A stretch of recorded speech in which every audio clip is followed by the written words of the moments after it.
Të nderuar teleshikues të Radio Televizionit Kosovës, sonte në emisionin ton Pa Rrotlla kemi një musafer shumë të veçantë, Gzim Dervishajn nga fshati Gradic i komunës së Drenasit.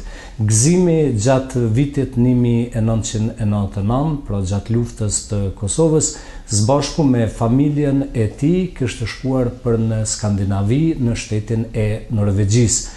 Prej Norvegjisë, Gzimi kalon në Suedi, ku jeton 11 muaj, dhe pastaj qeveria norvegjeze së bashku edhe me suedezët e deportojnë në Kosovë. Cila është jeta e Gzimit, cilat janë ëndrat e tij për të ardhmen? Në vazhdim do të ndisni një bisedë me te dhe pas kësaj bisede do të keni rastin të shikoni filmin dokumentar që një ekip suedeze e ka përgatitur dhe është transmetuar në Radio Televizionin e Suedisë, pra në televizionin publik. Gzim, kur ke shku ti në Suedi në cilën vetë me familje? Kom shku në vitin 1999. 99 gjatë luftës? Po, gjatë luftës në Norvegji jam konë një herë. Kom jetu 2 vjetë e gjys, tani në vitin 2003, me 13 janar jam shku në Suedi. So kënej në Suedi? 11 muaj. 11 muaj. Qështë kanë prit suedezët? Mirë shumë. Jam adaptu shpejt në kulturë tyne, në gjuhë tyne, po edhe nuk kom pas vështirësinë të folën, kom pas folën norvegjisht, s'kesh shumë dallim. Është vetë si dialekt. Si dialekt. Mirë, pastaj qeveria suedeze ka marrë vendim m'ju kthy familjen e juaj në Kosovë? Jo, ka marrë qeveria norvegjeze vendim. Ka bo apel të qeveria suedeze për me kthy familjen Dervishin në Norvegji për me na kthy neve në Kosovë. E pastaj ju kanë kthy në Norvegji, për Norvegjisë Kosovë. Mirë, atje mëso ne do e shohim në Suedi është bërë një film dokumentar që është dhënë në televizionin e Suedisë për ty. Është bërë një bust në cilin qytet? Në qytetin e Västeråsit. Në Västerås, ha? Kanë bërë një bust? Po, për në kujtim të vuajtjeve të fëmijëve kosovarë. Do më thonë, për mes personazhet tanë, kanë doshtë me paraqit krejt fëmijët e Kosovës se qysh kanë vujtë. Televizionet tona, si pas mendimit tanë, a e kanë harru komplet të kalumen vujtjen e këtyre fëmijëve? Po, televizionet tona kanë harru total komplet. Komplet se cili ka bo e ku interesin e vetë. Po mu më duket interesant, unë jam shumë dina krenar për që ka bo televizioni suedez, e ka posat mundësi, po dhe si pas dëshirës tyne kanë bo film për mu, se është pak interesant, mu më duket shumë interesant, pse ata ka pos fëmi tjerë. Kanë mujtë me bo dhe për tjetër po kanë vendosë për mu. Ti ju këtë duk pak tip ma interesant, ma edhe në film shirështi. Ndoshta. Mirë, jeta jote tash në Kosovë si ashtë? Si a je duke studiu? Jo, nuk jam të studiu se nuk u mujtë me arritë kalimin e testet për anem në fakultet. Pas nuk jam të punu në shpe.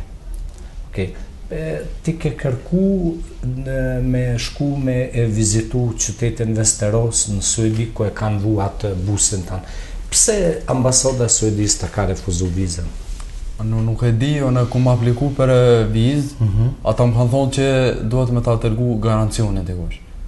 Në fullun me regjistorin thonë ta dërgaj. Ajo më ka thonë që unë e këmë dërgu garancionin në ambasadë. Ta unë jam shku këtë në ambasadë, i këmë vejta ka orë dhe jo thas ka orë, thas se nuk i drejti për vizë. Unë e këmë ba në kesë, po s'mu ka këthy asë një përgjigje. Edhe a je shgëny pak në ambasadën e Suedisë? Jo, pak po shumë. Shumë jam e shgëny pse mu ka refuzu viza mu.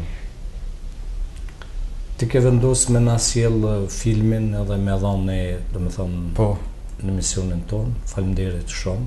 Kemi kënaqësinë edhe përmes teje do e shohin të gjithë shqiptarët edhe sidomos mërgjimtarët jetën e një fëmiu që ata shumë mirë është jeta e gjithë fëmijëve të Kosovës, afërsisht sidomos e ty në refugjatëve që kanë shku gjatë.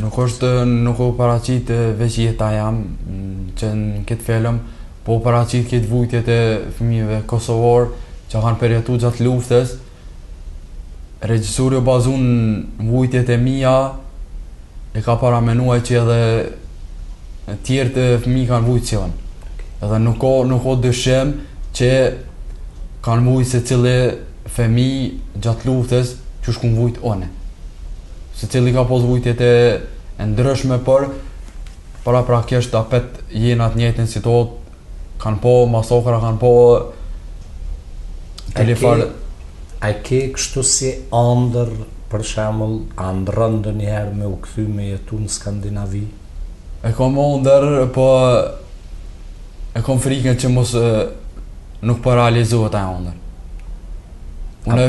Unë kam bo kërkesë e ministre i diasporës, po asnjë përgjigje nuk kam marrë spitina. As ke provu Tashtë a ke mendu ndonjëherë mu lidh me naj vajzë, mu feju, mu martu, me shku atje?